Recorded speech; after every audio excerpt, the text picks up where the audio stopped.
Welcome to the Hex Knight podcast. I'm David. And I am Ivan. And this is our first episode, and we are going to be talking about, or rather our podcast is all about tabletop gaming. That could go from advice for players, game masters, or developers. We want to run the gamut of what the tabletop experience is about. We're both older gamers, and we both have development experience. I'm personally 42 years old. I've been into fantasy since my dad introduced me to Beowulf when I was like 6 years old. I've been reading fantasy since I could read. I've got a huge reading list, which would be a waste of time to go through and would make this insanely long. And I just checked out a lot of different stuff. Lord of the Rings is in there. It's not the center of it. My first gaming experience was actually kind of where I made up my own game because my parents would not get me like the red box set for a while. So I was like 10 or 11, and everyone was talking about it in like the mid 80s. And so I realized, get some dice, get some paper, and just I made stuff up with my brother, and I've been hooked ever since. I have a background in computer science, bachelor's of science degrees, so I've also delved a bit into game programming, and I've put together a couple different systems for role-playing games with the standard of success that most indie developers have these days, which is not so great. But and then we have Ivan here, which he's got a great deal more experience. He's a developer of the 5-core system, runs Nordic Weasel Games. I'll let him take it from here. Yeah, so my name is Ivan. I am 40 years old, so half a lifetime statistically. Yeah. I started gaming probably around the same time or maybe slightly later. I know I was aware of fantasy literature and science fiction literature before gaming became a thing. My honest start was probably like Lone Wolf and Fighting Fantasy game books. And I remember we tried to like improvise our own version of those by telling stories to each other that were all terrible. And the other player had to like stop and choose from an option, and eventually we just drop having specific options. You would just say what you wanted to do, and then later we realized that was a thing that there were books about and you could buy. So my gaming trajectory looks something like starting with Drager og Dæmoner, which was a Danish translation of the Swedish role-playing game based somewhat off RuneQuest. Then Redbox D&D, leading into Werewolf, The Apocalypse, Warhammer Fantasy Roleplay, and then leading to all of the games when I was no longer a teenager who couldn't afford to buy. I have a wide-ranging interest in everything from the One Ring to Wushu, but my love and joy tends to be gritty, hard simulation type of games, Harn or Rollmaster or RuneQuest or that sort of thing. I do write and self-publish primarily miniatures games, aiming towards the solo gaming, especially nowadays, with some role-playing stuff in there. And we thought it would be fun and interesting to share our opinions and magnificent insights on a variety of topics. So if you don't mind, I think we'll just sort of dive into the topic for the first episode, right? Absolutely, yeah. And again, I feel like there are a lot of new people coming into gaming these days, and I think I personally feel like we might be able to provide some resources for new gamers and some different ideas that they're kind of outside of the standard paradigms, kind of like D&D as kind of the center of the gaming universe. So, I feel like with Ivan, we've known each other for quite a long time, and gosh, I've been exposed to so many different games by him. I think I was kind of like a tester for a lot of his ideas about gaming, and I'm not such a rules wonk. I think you still have credits in the No End in Sight book. Nice. On that little round, like 2x2 foot kitchen table that was completely unsuitable for miniatures gaming. But yeah, you touched on something that I think is important. There's a lot of, right now, the like 10,000 ton gorilla in the RPG industry is obviously Dungeons and Dragons. Fifth edition is doing really well. It's super popular. Critical Role and all that stuff is super popular. But I think it's also maybe sucked the air out of the room a little bit. So we're going to focus this on role-playing as a whole, rather than maybe falling into the general idea that all RPG discussion is by default about and applicable to Dungeons and Dragons. So we're going to try to aim both explicitly talking about other games, but also talking about concepts that are maybe not really specific to a particular game. I think good advice, either as a player or as a GM, should be applicable to almost anything you sit down to play, whether it's Dungeons and Dragons, whether it's a different game, cutting edge indie game, or like an old 80s stalwart. And worst case, even if the advice is bad, at least it's hopefully entertaining. So either way, it's a reasonable victory. Absolutely.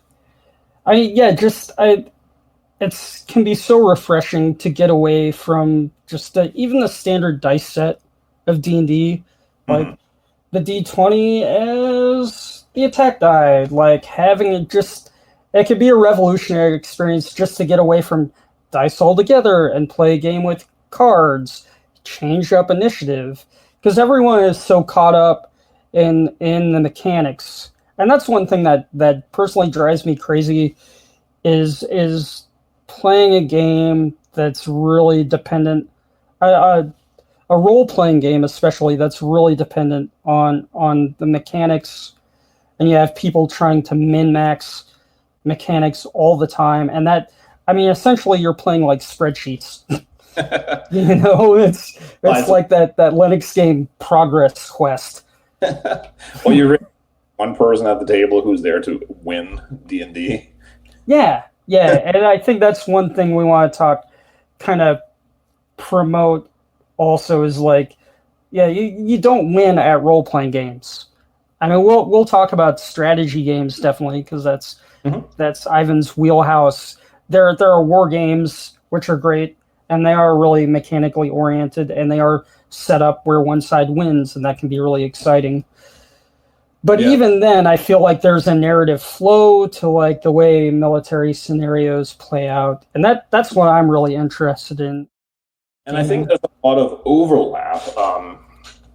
So, when I grew up, and the group of friends that I sort of started gaming with, we just played everything we could get our hands on. We were ravenous. And, this is in the 80s in Denmark, so you couldn't get your hands on that much. Like, a lot of stuff just imported.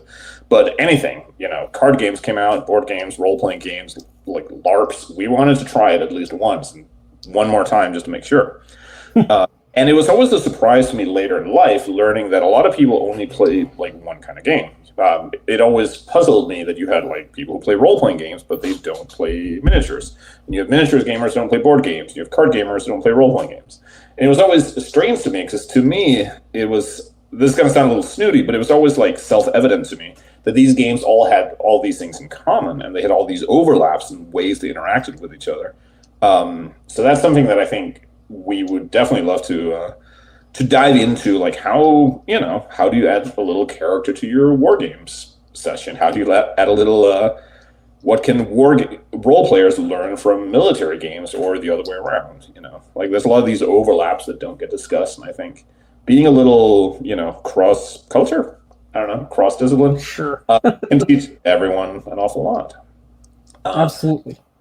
But if we don't know yet if the podcast is going to succeed or fail, it's probably appropriate that our first topic is about failure. namely failure in role-playing games. What happens when it didn't go the way you wanted it? What does it even mean? So what I want to start with, and then we'll sort of dive into the conversation, is an article I read recently talking about simulation games and games that are role-playing games that are meant to be more of a simulation of an ongoing world than necessarily like a story structure or like a very abstract game of mastery. So a lot of sort of 80s style gaming tends to kind of fall into that. And one thing that really stood out to me that I thought has kind of stuck with me since was the guy was saying that if your character fails because of a dice roll, why do we view that as a failing of the player? Your plan was fine, but the dice weren't with you. That shouldn't mean that, there's a tendency of like, oh man, I screwed up the entire party's plan because I didn't make the attack roll I needed. Now everything else didn't work. But is that a reasonable way to look at it? Like what did you do wrong as a player because you rolled a 14 instead of a 15? Sure. I mean, it just adds flavor to the scenario when your plans go wrong. I mean, you're dealing with a conflict. That's a huge part of any sort of story. I mean, like role playing is collaborative storytelling. So, I mean, if everything just goes the way you expect, then where is the conflict? Like, to me, I'm not a fan of power gaming, setting up characters at high level. That goes back to that, like, spreadsheet mechanical thing that you should expect to fail and to have, like, really powerful enemies. Like, that's one thing that bugs me about, like, new D&D and the whole thing with, like, challenge ratings. Like, back when I was in high school, we never put that in games. Like, one of my favorite things to do was to, like, set up scenarios where you try to go one way and the force arrayed against you is overwhelming. And it's like, are you guys crazy enough to try to take this on? Like, forcing people to run away once in a while is really fascinating and enjoyable because it builds the tension and excitement in the room. Well, I think there's also an aspect to it. There's this idea that when you're jamming a game, you should sort of be perpetually adjusting what's happening to the players. So every time they have a hard time of it, you should make it a little bit easier. Maybe I'm going to just remove a couple of guys that were supposed to show up as reinforcements, even though my note shows they were going to.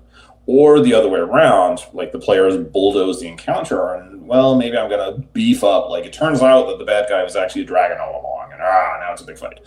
But a lot of times that can sort of undersell, like, your work as a GM. Like, I think you're going to have a better experience planning out what you think are, if you're crawling around like an old ruin because the players get like the magical herbs to heal the princess, right? So you populate your ruin with like things that are there. There's a bandit gang that are hanging out in one corner. There's an angry like bear monster in another corner. There's like a cursed well that has undead in it. Like, okay, so we have 3 encounters that the players might run into, or they might not. They can negotiate with the bandits, they can run away from the bear monster, and hopefully you brought like a hammer and stake to deal with the undead, right? But let's say they have the first encounter and the players just wipe out the bandits.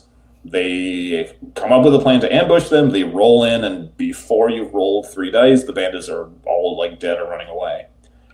Wouldn't it be better jamming in that case to let them have the victory? Like, they earned it. Whether they earned it through just being lucky and, hey, everyone can cheer for a good roll, or because their plan was pretty good and it just kind of negated the encounter. You don't need to, I think, add like, oh, okay, but actually the bandits have like 3 iron golems in a box to make it like a correctly challenging encounter. Or vice versa, they pick a fight with a bear monster and it turns out that they just don't have what it's going to take and the bear monster is going to trundle them. Like, let that, don't go in and suddenly like adjust his hit points down to half. I think, again, that's undermining like the story of what's happening. Let them come up with a solution. Maybe you can throw food to the monster. Maybe that distracts it. Maybe they just run away. Maybe they lure it over to the bandits and he eats them. But I think this idea that the GM should be perpetually like editing for the to match this like perfectly level like difficulty of always seems challenging, but it isn't really, because if something goes wrong, then we're gonna just tweak it a little bit. I think that can undermine like the experience of the game, maybe. Like for me, that if I realize the GM is doing that, I end up kind of losing interest a little bit. We're in a D&D game where I know we're going to talk about it, but in this case, it was literally D&D, so I'm going to have to pretend it's a different game called Bungeons and Dragons. And throughout the campaign up to that point, everything had been played fairly straight. Dice rolls were plainly visible, things had happened. And we get in a fight. It's a fight we weren't, quote, meant to. It was sort of a side thing. We were there to pick up a guy. But being dumb and enthusiastic, we decided to throw ourselves in and attack the lieutenant of the enemy army. Not something that we were really meant to, and this guy was like an army in his own. You could trash us completely. To make it worse, the party split up. 2 characters went to do one thing, and 2 characters went to challenge this guy. So it was a recipe for disaster, right? And it turned out it was. And we got to the critical moment. The bad guy cast a spell, which kind of decimates the 2 characters that are fighting him. And you could hear the moment the GM chokes, because they realize that if they continue this, then those 2 characters are going to be dead. And that is the moment the GM realized that what they thought in their head was going to be this open-ended come what may campaign was actually a heavily story-driven campaign that relied on specific characters being connected to specific groups. So it raised a really interesting question. If you're at that point, what do you do? Do you let it go and maybe you just cut off an entire arc of your campaign because that's how it worked out? Or do you realize that you're kind of running the wrong game, and do you let the character live or get away? Well, I mean, what do you think about that? Just that balance of, or how do you maintain a story-driven campaign and yet give players freedom to really do what they want and I guess break things? Or how would you manage that? Well, that's I think a lot of it, I think, comes down to what sort of game you set out to do, right? Mm-hmm. Because the moment of clonk happened because what we thought was happening wasn't actually the game that we were playing. And it didn't become clear to anyone until that moment where suddenly, the game that we were actually playing, which turned out to be this long story-driven, character-driven thing, was in danger of breaking because we had gone to do something that seemed reasonable, but we didn't do it very well, and now we're stretched. And the bad guy could whale damage faster than the characters in question could get out or heal or escape. And maybe in the same boat, I would do the same thing, but I think that's the point where you have to sit down afterwards and say, okay, this has played out way differently. So going forward, maybe we're adopting, a thing from television shows. Characters get captured or taken prisoner. That's a perfectly valid means of defeat, right? Sure. Or maybe you say, okay, this wasn't what I was subconsciously pushing it towards, but we're going to stick to it. You just got railed with 1,000 points of damage because you picked a fight with half the party, and it's so sad. But now the remaining players and the replacement characters are going to have to figure out how to patch the holes up. How do we make those contacts back that we just lost? How do we regain the progress, or do we have to find a different angle? I think you can be flexible with it, but I think it really nails down that you have to have a clear idea of what kind of campaign you're running and what kind of campaign the players think you're running, right? For sure. To me, that's one of the most interesting aspects of playing tabletop games is that it's not like a TV show or a video game. You aren't hemmed in to following a course. That's happened to me, like, as the GM, as a player, so many times. Like, there's kind of hints of what you might be expected to do, but you can do whatever you want. And so, like, people always choose, like, the path that the game master doesn't expect, or starts the fight with the person the game master doesn't expect. And so there's always, it's like it can be, or at least, I don't know, maybe it's the people I've played with, but part of it's kind of like this patched together crazy mess of events. Yeah, I mean, I think it can take a lot of different forms, right? Like, I think that's sort of semi-emergent campaign where the GM might have some ideas and threads that are going on, and occasionally you pull on those threads, and occasionally you just want to go over and check out that ruin that's on the map, because it's been there the whole game, and we're going to go kick down the door, right? Right. But I think it's also, like, I've been in campaigns that were very tightly structured. There was it was almost like, I don't want to say it was like playing through a book or a story, but it was a little bit, if that makes sense. Like, the story beats were set in place, but how we acted within each chapter was up to us. And it sounds very derogatory when you explain it like that, but it was still fun. But the important thing was we came into it knowing that's how it was going to go. We were going to be playing fairly specific characters in fairly specific circumstances, and the game was about how your character reacts to those things, as opposed to wandering about the wilderness and having a free reign in what we did. But that also means you paint off a lot of things. Like, there's a lot of avenues you can't do, and it again brings up the question of what happens if we fail at doing the thing we were supposed to be doing. If the adventure depends on us rescuing the princess, what happens if during the battle the tower explodes? Do you roll with it and say, okay, well, that's cool, but now you're outlaws, and like every knight in the country wants to kill you for your bounty? Do you say the princess got magically flung out of the castle and she's okay? That's a moment where, as a GM, you're going to have to think about, like, what does it mean when the players fail at something? And what happens if you've gotten yourself in a situation where that failure could break my game? Yeah, well, I think you just kind of laid it out, though, with, like, those alternatives. And to me, that's why, like, tabletop role-playing is work. That there's the time it takes to make the character. The GM puts, like, 2 to 4 times as much time putting together their campaign. Mm-hmm. But to me, that's where the magic happens, where it's like the princess dies or things go wrong in that scenario, and it just switches the whole paradigm. Mm-hmm. So all of a sudden, that, like, you become like the outlaw of the kingdom. To me, that's awesome. Yeah, then we're playing like evil Robin Hood all along. Yeah, yeah.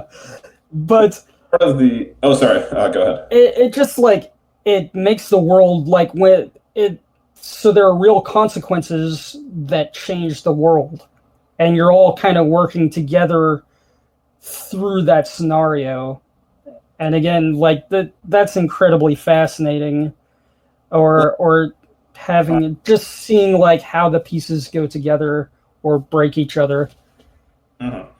I think that also ties into the fear players often get of failure. And it actually ties into a concept that you'll see a lot online.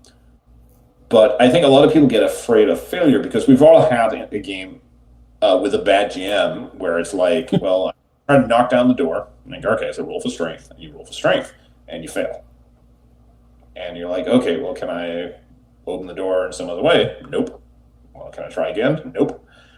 Well, can I, and you realize you're just kind of stuck. Like, the classic example is, like, from old, like, investigation scenarios. Like, a lot of old Call of Cthulhu scenarios have this, where it's like, when the players enter this location, have been roll for whatever, search to see if they find the evil book. And the players all roll, and none of them make it.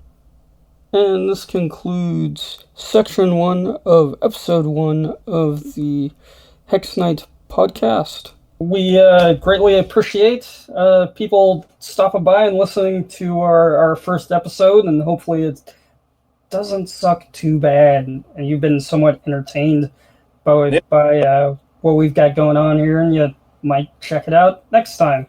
If it does suck, we offer 100% money-back guarantee. Whatever you paid when you downloaded this episode of the podcast from the World Wide Web as you were surfing, we will give you all of that back. In a little, we'll mail it to your house. Now, what other podcast offers you that guarantee? My answer is none of them. Since I have a cruel commercial interest, take this moment to just mention a couple of projects that I'm working on as part of Nordic Weasel Games. I am currently working and mostly finished with the update to Renegade Scout. And if you don't know what Renegade Scout is, it is a love letter / remake remaster of the original Warhammer 40,000, which is a completely insane project, but it happened. It was pretty good. But there's a bunch of extra content that could be put into it, so I put it to the fan base that if you want all this extra stuff, you send me a bunch of money and I'll make it happen. And so the people did send me a bunch of money, and now I'm making it happen. So the new book should be available at the end of the month. Hopefully, it will be a free download. If you purchase the original, you get the updated one automatically. It will include improved army building, scenarios, a bunch of old shenanigans. Also, hopefully happening this month, but we'll see, is the fantasy expansion to Knight, Pike, and Sword. If you read those rules and noticed that I slipped a bunch of King Arthur stuff in there and thought you wanted Ratmen and Elves, well, you're going to have Ratmen and Elves. It'll be an expansion to the base game, and it'll be super cool. And finally, while I don't know if it'll work out yet, I am tinkering with an RPG for a Robin Hood-style sort of television adventure gaming. See, it was topical. Called Legend of the Longbow for now. And once it is done, or at least done enough to have a public beta test, that will show up on drive-thru. Maybe as a pay what you want, maybe for a couple bucks. I'm not sure how that's going to work. It'll be sort of a minimalist game about playing sort of television medieval heroes fighting the big bad guy. So that will be good times. That's the big things that are going on right now. Great. Where can people check out your games? What's the URL? You can swing to the Wargame Vault, and on the list of companies that are have sold out enough to appear on the list on the left side in the menu under Publishers, just go to Nordic Weasel Games and start clicking around. There are role-playing games, there's a lot of miniatures games, for all kinds of stuff. You're welcome to hit me up on email. It is nordicweaselgames@icloud.com. If you have questions or you're trying to figure something out, I am happy to help and assist. Great. And Wargamers Vault, that's just wargamersvault.com?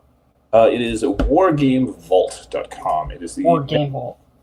It is the miniatures section of drive-thru RPG. A couple of my items do show up in drive-thru, but they are ones that are specifically RPG related. So if you're looking for 5 parsecs or 5 leagues from the Borderlands, that stuff tends to show up on drive-thru when I remember listing it correctly. It doesn't matter which site you are purchasing from, though. Everything is shared and it all goes to the same back end.